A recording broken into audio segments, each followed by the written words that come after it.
Hold on a second. Just pause whatever you're doing. I want to ask you a really specific question. Am I calm right now? Notice what just happened? Your brain literally had to hit the brakes. You probably just checked your breathing, or maybe you noticed your shoulders are up around your ears, or you just realized you've been rushing through the last hour. You kind of just broke the fourth wall of your own mind.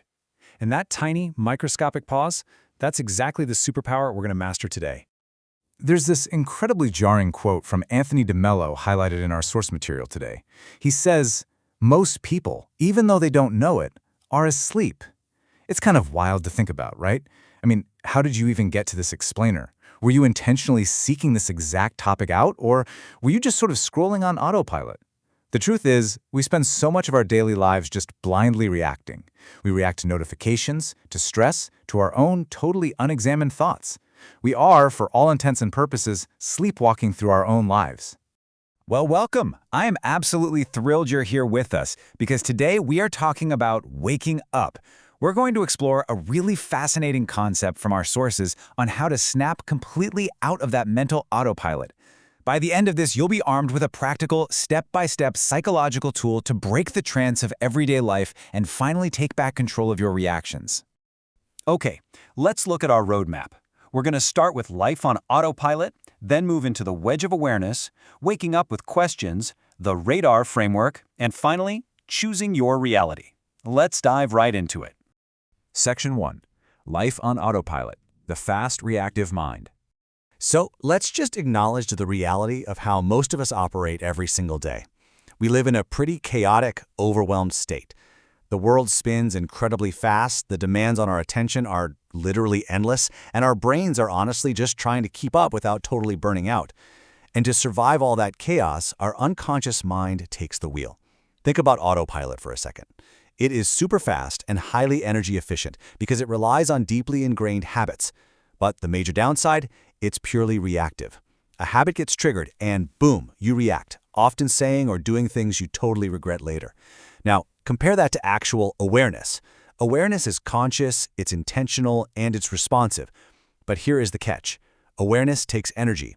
It actually requires us to step out of our comfort zone and observe ourselves. So don't beat yourself up. It's not that you're weak. Your brain is literally hardwired to be lazy and efficient. And because that autopilot is so fast, it takes massive shortcuts. In psychology, these are called cognitive distortions. The source material draws a brilliant comparison here. It's like an optical illusion, or, one of those crazy movie twists you totally didn't see coming. All the clues were right there in front of you, but you missed the obvious because your brain fed you a completely distorted view of reality. Our unexamined thoughts literally trick us. We start believing that our temporary anxieties are hard facts, or that a fleeting feeling of sadness is going to last forever. We basically become victims of our own false perceptions. Section 2. The Wedge of Awareness. Breaking the trance. So the big question is, how do we stop the optical illusion? How do we break out of this trance when our autopilot is just so incredibly fast? Well, the secret weapon is what we call awareness triggers. These are simple, pattern-breaking yes or no questions that force your brain to pause and register your current internal state before you react emotionally. This is the absolute core focus of our explainer today. You desperately need a wedge to disrupt that automatic, runaway train of thought. It has to be quick, and it has to be dead simple. You're essentially training yourself to wake up to your own mind. So what do these triggers actually look like? They are simple questions like, am I okay? Or am I calm?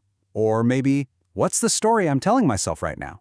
By suddenly dropping one of these pattern-breaking questions into your mind out of nowhere, you force a cognitive interrupt. Instead of your usual reflex, which is probably just blurting out, I'm fine, or instantly getting defensive, you actually pause. You check your mental, emotional, and physical dashboard.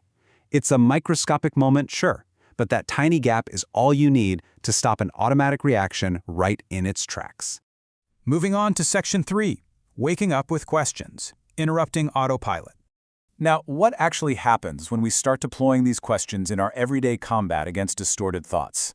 There is a really vital distinction we need to make here between thought stopping and thought suppression. Most of us try suppression. You know the drill. You feel something uncomfortable, so you numb out. You grab your phone, you stress eat, you binge watch a show. That is unhealthy avoidance. The pain doesn't go away, it's just waiting in the basement. But thought stopping, which is exactly what we are doing with our awareness triggers, is an active process. You catch the thought, you realize it's not helping by asking, is this thought useful? And then you intentionally replace it. It's a totally active, healthy intervention. Let's ground this in a situation we have all definitely experienced. Drawing from the source's ABC model. Imagine you get a short, super vague text from a friend who normally sends you long, cheerful messages. What happens next? Autopilot kicks in immediately. You catastrophize.